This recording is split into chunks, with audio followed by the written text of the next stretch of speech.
권사님 대표하여 기도 인도해 주시겠습니다. 사랑과 은혜가 풍성하신 하나님 아버지, 메마른 다지태지에 봄비가 내리듯 3일 수요 저녁 갈급한 심령으로 주님 앞에 나온 저희들에게 성령의 단비를 내려주시옵소서. 지난 3일간의 세상살이 속에서도 우리를 눈동자처럼 지켜주시고 분주한 일상을 잠시 멈추고 기도의 자리, 은혜의 자리로 수요 예배로 인도하여 주시며 감사드립니다.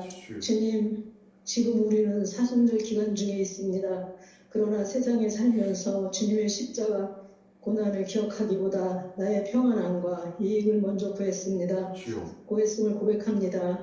말로는 주님을 따른다고 하면서도 작은 시련 앞에 불평하고 이웃을 내문과 같이 사랑하지 못했던 우리의 완악함을 용서하여 주시옵소서.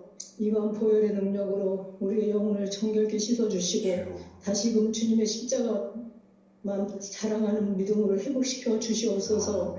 이루의 하나님 아버지, 일주일 반을 지나는 이 시간 삶을 무게에 눌려 지친 마음으로 이 자리에 나온 성도들을 어루만져 주시옵소서. 직장과 산업터에서 겪는 관계의 어려움을 불투명한 미래에 대한 불안함, 육신의 질병으로 신음하는 모든 아픔들이 이 예배를 통해 치유되게 하옵소서. 아버지 주여, 주님 품 안에서 참된 평안을 누리며 독수리가 날개쳐 올라감 같은 새 힘을 얻어 남은 한 주간도 승리하게 하옵소서. 3월 만물이 수정하는 생명의 계절을 주시며 감사합니다. 새롭게 새로운 일들을 구상하며 계획하는 성도들의 가정 위에 시작하는 축복을 더하여 주시옵소서. 새로움이 되어 새싹이 움트는 것처럼 교회 안에 새로운 일들을 허락하신 주님 감사합니다. 교회를 개방하고 기부와 나눔을 통해 하나님 아버지 역사하심의 은혜가 충만히 임하길 믿습니다. 이 모든 일들이 주 안에서 오직 말씀과 은혜로 감사함으로 감당하여 사랑의 풍성한 연말 되게 하옵소서. 특별히 나라와 민족 위에 기도합니다. 이 땅의 분쟁과 다툼이 그치고 주님의 공의와 평화가 강물처럼 흐르는 거룩한 나라가 되게 하옵소서. 이 시간 말씀을 선포하시는 목사님 성령의 능력으로 붙들어 주옵소서. 선포되는 말씀이 우리의 심령 골수를 찔러 쪼개며 잠자는 영혼을 깨우는 생명의 양식 되게 하옵소서. 말씀을 듣는 이마다 기쁨이 충만하게 하시고 삶의 자리에서 예수의 향기를 내는 성도들 되게 하옵소서. 감사하며 우리 주 예수 그리스도의 이름으로 기도합니다. 아멘. 주님 아버지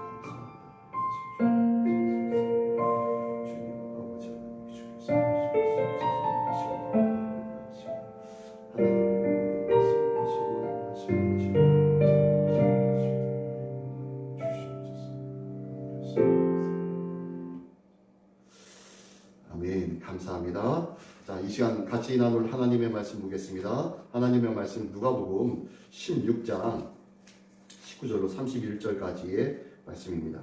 누가복음 16장 19절로 31절까지의 말씀, 저 한 절 여러분 한 절 교독해 올리겠습니다.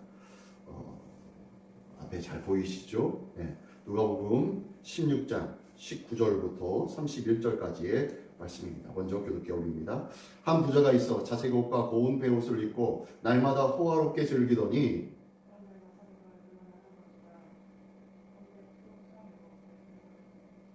그 부자의 상에서 떨어진 것을 배부르려 하매 심지어 개들이 와서 그 헌내를 핥더라.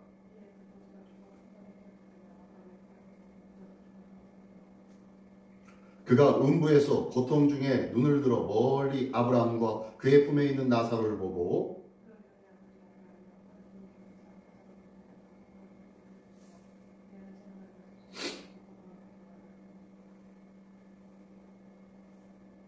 아브라함이 이르되 예 너는 살았을 때에 좋은 것을 받았고 나사로는 고난을 받았으니 이것을 기억하라. 이제 그는 여기서 위로를 받고 너는 괴로움을 받느니라.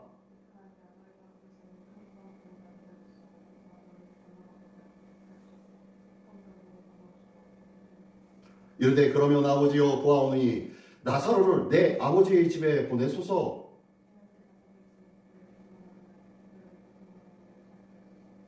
아브라함이 이르되 그들에게 모세와 선지자들이 있으니 그들에게 들을지니라.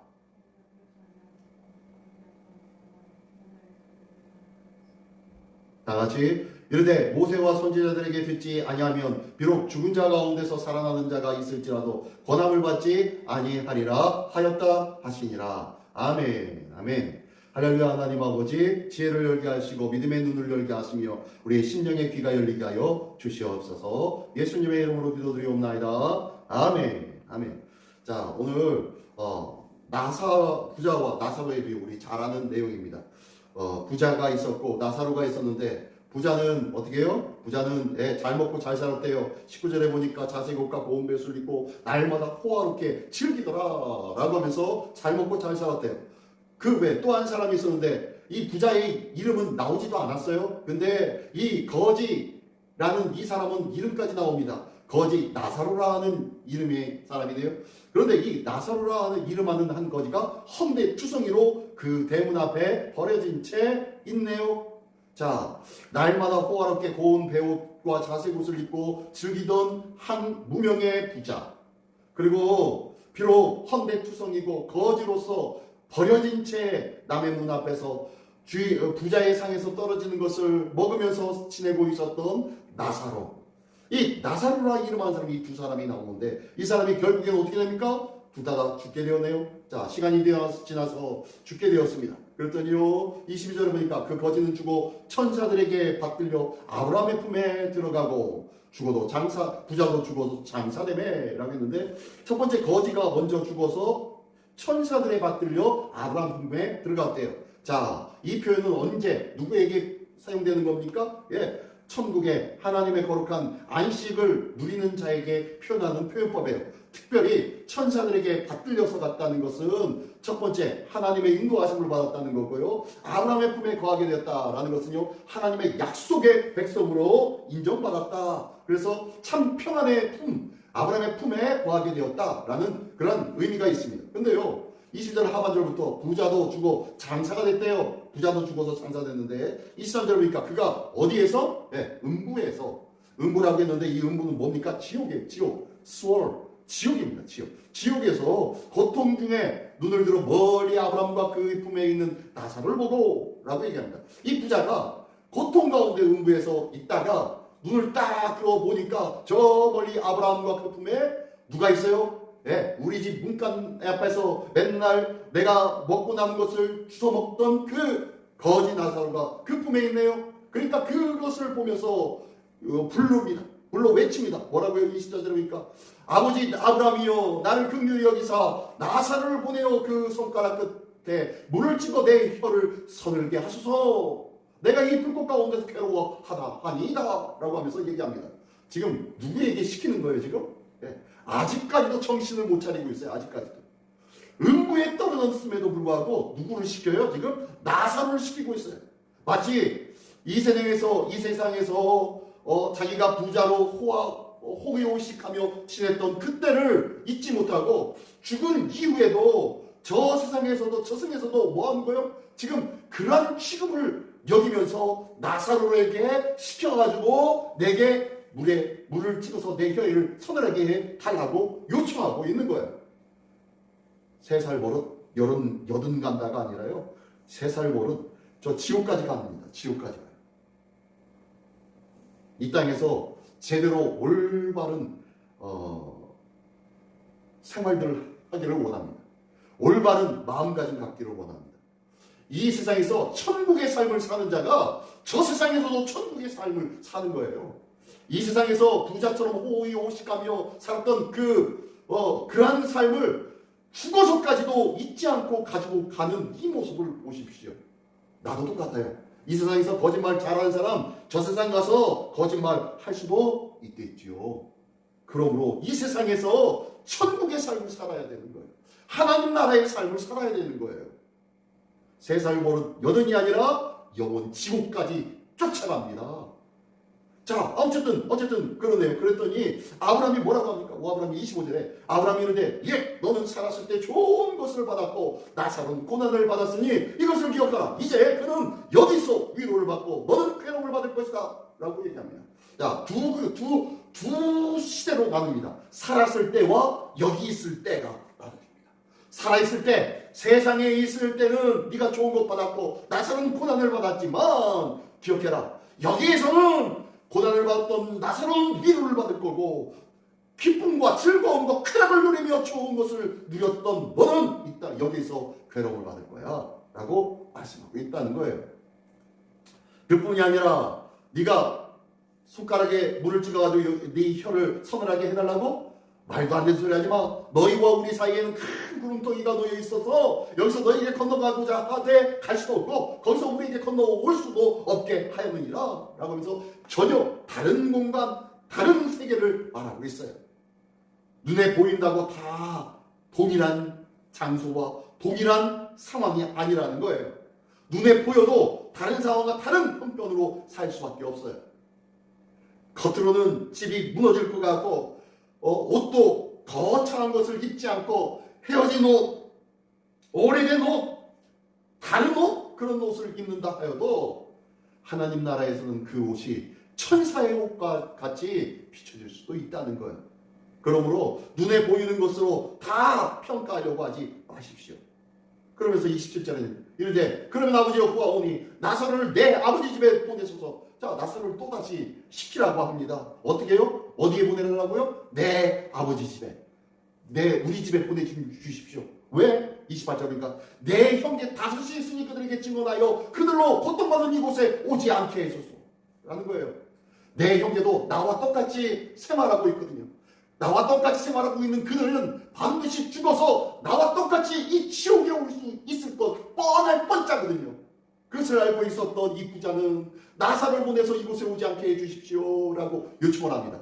나사로가, 이 부자가 이 땅에서 어떻게 살았기에 내 형제도 그렇게 살고 있으니 이 땅에 이곳에 오지 않고 지옥에 오지 않게 않도록 증언하게 해달라고 했을까요? 그곳에는 이 세상에서는 하나님의 말씀으로 사는 곳 아니었습니까? 그들은 유대인들 아니었습니까? 유대인들이면요 그 율법으로 말미암아 철두철미하게 교육받았을 거예요. 나면서부터 어렸을 적부터 절대로 가난한 자를 어떻게 해요? 보호해주고 그들을 내 몸과 같이 사랑하며 섬겨야 되는 이것이 유대인들의 율법에도 기록되어져 있었는데 그러한 삶을 살았다 안 살았다? 안 살았던 거예요. 율법과 상관없이 살고 있었던 거예요. 그래서 끝나고 죽어서 보니까 지옥에 와 있네요. 내 형제도 똑같이 그렇게 살고 있는데 제발 이곳에 오지 않도록 율법이라도 지키면서 살 수 있게끔 해주십시오. 그렇게 좀 다독여 주시고 깨닫게 해주십시오. 증언하게 해주십시오 라고 요청을 합니다. 그랬더니 아브라함이 이렇게 대답합니다. 아브라함이 이르되 29절에 아브라함이 이르되 그들에게 모세와 선지자들이 있으니 그들에게서 듣지니라. 예. 모세와 선지자들의 그들의 말을 들으라는 거예요. 한마디로 뭡니까? 예. 율법이에요. 율법이 이미 놓여졌고 너에게 수없이 들려지고 있었는데 그것 들어야 되지. 왜? 30절 이르되 그렇지 아니하니이다. 아버지 아브라함이요 만일 죽은 자에게서 그들에게 가는 자가 있으면 회개하리다. 예. 죽었다 살아난 사람이 있으면 그것 보면 깜짝 놀라서 그의 증언을 듣고 회개할 겁니다 라고 합니다. 그랬더니 아브라함이 얘기합니다. 31절 이르되 모세와 선지자들에게 듣지 아니하면 비록 죽은 자 가운데서 살아난 자가 있을지라도 고난을 받지 아니하리라 하였다 하시니라. 지금 뭔 소리 하는 거예요? 네, 율법을 듣고 율법을 통하여서 깨닫지 못하는 자는 죽었다 살아난 자가 말해도 고난을 받지 못한다는 거예요. 그 말 듣지도 않는다는 거예요. 지금 이 얘기는 어디까지 해당되냐면요, 놀라운 기적과 표적으로 뭔가 나타나는 그 기가 막힌 일들이 눈앞에 보여도 하나님의 말씀을 부인하는 자는 끝까지 부인한다는 거예요. 하나님의 말씀을 온전히 듣기를 원합니다. 듣는 자 되기를 원합니다. 그런데요, 그것뿐만이 아니에요. 지금 죽었다가 살아난 자가 누구예요? 예수 그리스도. 예수님이 죽었다가 3일 만에 다시 살아나셨음에도 불구하고 그 예수님 부활하신 예수님의 말을 세상 사람들이 들었다 안 들었다? 안 들었어요. 아니요. 오히려 그것을 증언하며 예수님이 살아나셨다 하는 이야기를 하는 자들을 다 잡아서 죽이기 시작합니다. 이게 바로 믿지 않는 자들, 불의한 자들의 모습이라는 거예요. 그러면서 지금 이 아브라함도 동일하게 얘기하고 있는 거예요. 모세와 선지자의 말씀을 통하여서 예수 그리스도가 누구인지를 알지 못하는 자는 예수 그리스도가 부활하여서 말씀하여도 듣지 않을 거야. 똑같아 라고 말씀하고 있는 거예요. 어떤 사람은요, 성경 공부를 많이 했다고 하면서 하는 말이 뭐냐면 구약 성경은 필요 없다. 구약의 옛날 약속이고 신약은 새로운 약속이니까 구약의 옛날 약속은 필요 없고 새 약속만 필요하다라고 이야기하는 어마어마하게 멍청한 사람이 있어요. TV에 나온 철학자가 그런 얘기를 하는 사람도 있어요. 기가 막힌 얘기죠. 기억하십시오. 여기 똑같이 나오고 있잖아요. 모세와 선지자들의 말을 듣지 않으면 구약이 필요 없다고 하는 사람들은 비록 죽은 자 가운데 살아나는 예수님의 말씀을 하셔도 듣지 않을 거다라는 거예요. 이 고얘기가 고얘기예요. 그렇죠? 세상의 사람들이 자기만 똑똑한 줄 알아요. 자기만. 자, 이런 내용이 바로 오늘 예수님의 비유이십니다. 자, 이 비유인데 우리가 오해하는 것들이 세 가지 있습니다. 첫 번째, 부자는 부자였기 때문에 지옥을 갔다는 거예요. 그렇습니까? 아니요. 부자는 하나님의 뜻을 무시한 삶을 살았기 때문에 지옥에 간 거예요. 하나님의 뜻을 받아들이지 않았다는 거예요. 두 번째, 나사로는 가난했기 때문에 구원받았대요. 그렇습니까? 아니요. 가난한 자가 복이 나니 천국이 저희 것이며 예수님이 말씀하셨잖아요. 그래서 이 나사로는 가난했기 때문에 천국 갔어요. 아니에요. 비록 가난했지만 그럼에도 불구하고 하나님을 의지하는 삶을 살았음을 지금 암시하고 있어요. 누구 품에 있었다고요? 네, 아브라함의 품에 있었대요. 아브라함의 품에 있었고 그가 그 품에 의지하여 그가 함께 있었다는 그 자체만 해도 천사로 들림을 받아가지고 아브라함의 품에 들어갔다는 그 자체가 뭐예요? 하나님을 의지하며 하나님의 말씀을 붙잡고 살았던 자라고 표현하고 있는 거예요.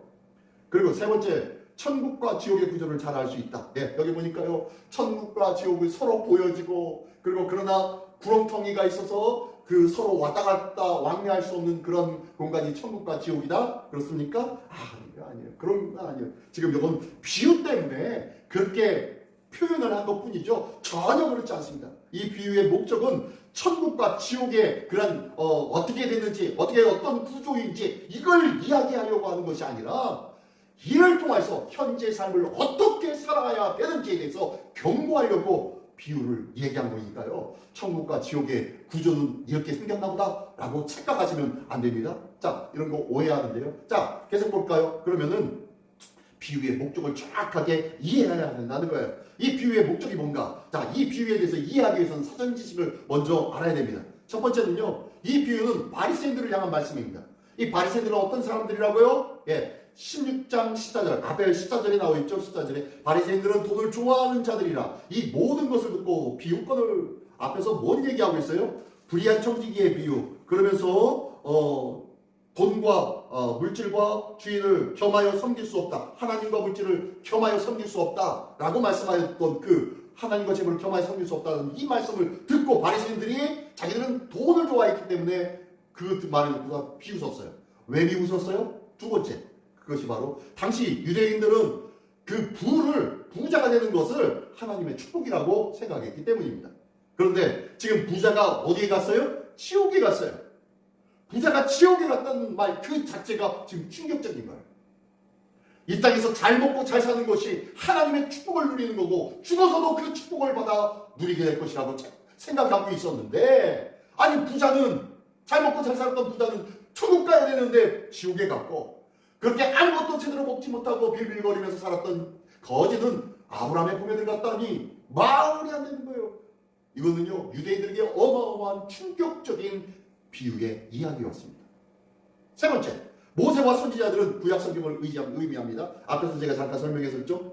이미 성경에서 가난한 자들을 돌보라는 명령이 수없이 구약 성경에는 반복적으로 가르쳐주고 있는데, 이 말씀을 기록되었음에도 이 부자는 그것을 행했다 안 했다? 행하지 아니했다는 거예요.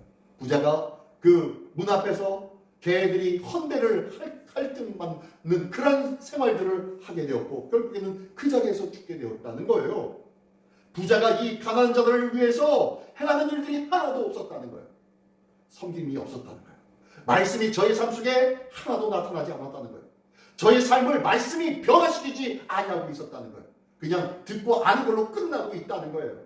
우리가 하나님의 말씀을 들었으면 행함이 있기를 원합니다. 우리 시민교회에도 행함으로 말미암아 올 2026년도는 사역의 일들로 나타나기를 소원합니다. 이를 위해서 우리 살아있는 말씀이 사역이 되게 하라라는 표어를 두고 열심히 사역하려고 합니다. 이를 위해서요, 우리가 몸을 다하여 힘을 다하여 마음을 다하여 시간을 내어서 물질을 드리면서 기도하면서 한 마음으로 합력할 수 있는 우리 모두가 되기를 원합니다. 말씀이 삶이 되는 복된 삶을 살기를 원합니다. 자, 이 비유에 대한 참 의미가 뭔지 보겠습니다. 그러면요, 첫 번째, 이 비유에서 부유한 것, 이 부유는 뭡니까? 하나님이 없는 부는 뭐다? 심판이다. 부자로 풍요로운 삶을 사는 자는 하나님의 축복을 받은 것이 아니라는 거예요. 하나님께로부터 받은 것이 많은 사람은 하나님께 드려야 할 사명이 많다는 것을 기억하십시오. 내게 주신 사명이 무엇인지 바로 알기를 원합니다. 하나님이 주신 것을 제대로 감당하지 못하면 하나님이 줄 필요가 없잖아요. 그러면 거둬가시겠죠. 하나님께서 반드시 우리에게 주신 만큼 우리에게 사명을 맡겨주셨다는 것을 믿으시기 바랍니다. 이 귀한 사명을 감당하기를 원합니다. 물질적인 부, 지식적인 부, 삶의 열심과 건강의 부, 많은 풍성함으로 하나님이 우리에게 채워주셨는데 이거에 대해서 넉넉고 가만히만 있다면요, 하나님은 반드시 걷어가십니다. 풍요롭게 살고 있었지만 헛내를 앓고 있었던 이 나사를 돌보지 않음으로 말미암아 그 자신만 호화롭게 누리는 그 삶을 하나님은요 기억하시고 그대로 갚으시겠다고 말씀하신 거예요. 두 번째로, 말씀을 무시하는 삶의 위험성을 경고하고 있습니다. 이 부자는요 하나님의 말씀으로 그렇게 가르쳤는데, 율법으로 그렇게 말씀하였는데 이 말씀을 한 번도 듣지 못한 사람처럼 살고 있었다는 거예요. 유대인으로서 수없이 하나님의 말씀을 들었을 거예요. 매주 안식일만, 매 주마다 안식일에 가가지고 성전에 가서 하나님의 말씀을 듣기도 했을 것 같아요. 근데 그 듣는 자리에서 마음은 딴 데가 있는 거예요. 그 말씀을 듣고 있었지만 엉뚱한 생각만 하고 엉뚱한 이야기만 하고 있었던 그 성전 그 자리가 아니었을까요? 그러니 삶이 망가질 수밖에 없죠. 말씀이 저희 심령 가운데 떨어지지 아니하였으니 그 말씀이 새들이 와서 집어먹고 많은 사람들이 밟아버리는 그러한 씨앗과 같은 모습이 되었겠지요. 싹이 날 수가 없었겠지요. 말씀을 삶으로 이끌어야지 라는 생각조차 하지 않았었겠지요. 그러한 삶을 살고 있는 이 부자 같은 사람들, 그 사람들에게 말씀을 무시하는 삶은 어떠한 삶을 사는지에 대한 그 위험성을 경고하고 있는 것입니다. 세 번째로는요, 기적보다 중요한 것은 하나님의 말씀에 대한 순종이라는 거예요. 나사로를 보내어 주십시오. 나사로가 죽었다가 살아난 자가 증언하면 들을 겁니다 라고 하면서 부자가 요청을 합니다. 그랬더니 뭐라고 합니까? 아니다. 이미 모세와 선지자들의 말씀이 수없이 어마어마하게 너희들에게 들려졌지 않느냐. 너도 그 소리를 들었었지 아니하느냐. 그런데 죽은 자가 살아났다고, 어떤 대단한 기적이 나타났다고 그것을 들을 것 같으냐? 듣지 않아. 무엇과 똑같다고요? 예수님이 부활 승천하셨음에도 불구하고, 예수님이 다시 살아나셨음에도 불구하고 이것을 전하는 자까지 다 죽이려고 하였던 자들이 유대인들 아닙니까? 이미 모세와 선지자들의 말씀을 듣지 아니하면 죽은 자가 다시 살아난다 하여도 권함을 받지 아니하리라 라는 이 마지막 이 31절의 말씀을 기억하면서, 나는 하나님의 말씀을 거저 듣고 생활하는 자입니까? 아니면 이 말씀을 나도 어떻게든 살아내야지 다짐하고 그 말씀으로 다시 한번 보답을 받아 삶을 바꾸기로 작정하며 살고 있는 사람입니까? 오늘도 거룩한 하나님의 말씀으로 새로운 다짐과 새로운 권면으로 말미암아 새로운 믿음의 삶이 변화되어지기를 예수님의 이름으로 축원합니다. 자, 우리 성도들의 다짐과 결단이 있습니다. 자, 첫 번째 다 같이 한 목소리를 읽어보기 원합니다. 첫 번째, 시작. 하나님의 말씀을 가볍게 여기지 않겠습니다. 두 번째, 시작. 이웃의 고통을 외면하지 않겠습니다. 세 번째, 물질보다 하나님을 더 사랑하겠습니다. 네 번째, 지금이 회개와 순종으로 구원받을 기회입니다. 네, 맞습니다. 지금이에요. 지금까지 어떻게 살았는지 모르겠지만요, 지금까지 어떻게 그냥저냥 살았는지, 아니면은 가슴을 치면서 하나님 앞에 무릎을 꿇으면서 어떻게 해서든 하나님의 말씀대로 살기를 원하고 열심과 전심으로 하나님 앞에 헌신하며 살았는지, 어떻게 살았는지 모르겠지만요, 중요한 건 지금입니다. 오늘부터 또 나는 어떻게 살 것인가? 지금이 회개와 순종의 기회이며 이 회개와 순종의 기회를 잘 붙잡는 자만이 구원을 받을 수 있는 기회를 누릴 수 있다는 것을 믿으시기 바랍니다. 자, 노란색 네모칸 마지막으로 다 같이 한 목소리로 읽어보겠습니다. 시작. 인생의 부유함보다 하나님을 더욱 의지하며 말씀을 따라 이웃을 내 몸과 같이 사랑하는 주님의 자녀되게 하옵소서. 아멘. 아멘. 이 귀한 은혜가 우리 모두에게 있으시기를 예수님의 이름으로 축원합니다. 기도하겠습니다. 전능하신 주님 감사를 드립니다. 하나님의 거룩한 진리의 말씀을 수십 년 동안 듣고 들었지만 나의 삶은 얼마만큼 변화되어지고 있는지 다시 한번 내 자신을 돌아보게 하여 주시옵소서. 수없이 들었음에도 불구하고 그 말씀이 나의 삶을 변화시키지 않고 있었다면 이 부자와 무엇이 다르겠습니까? 주님, 오늘도 내 자신에 대한 새로운 평강의 마음을 갖게 하여 주시고 하나님의 말씀으로 다시금 새롭게 빚어지고 새롭게 다짐하며 새롭게 작정하는 믿음의 결단이 있는 우리 모두가 되게 하여 주시옵소서.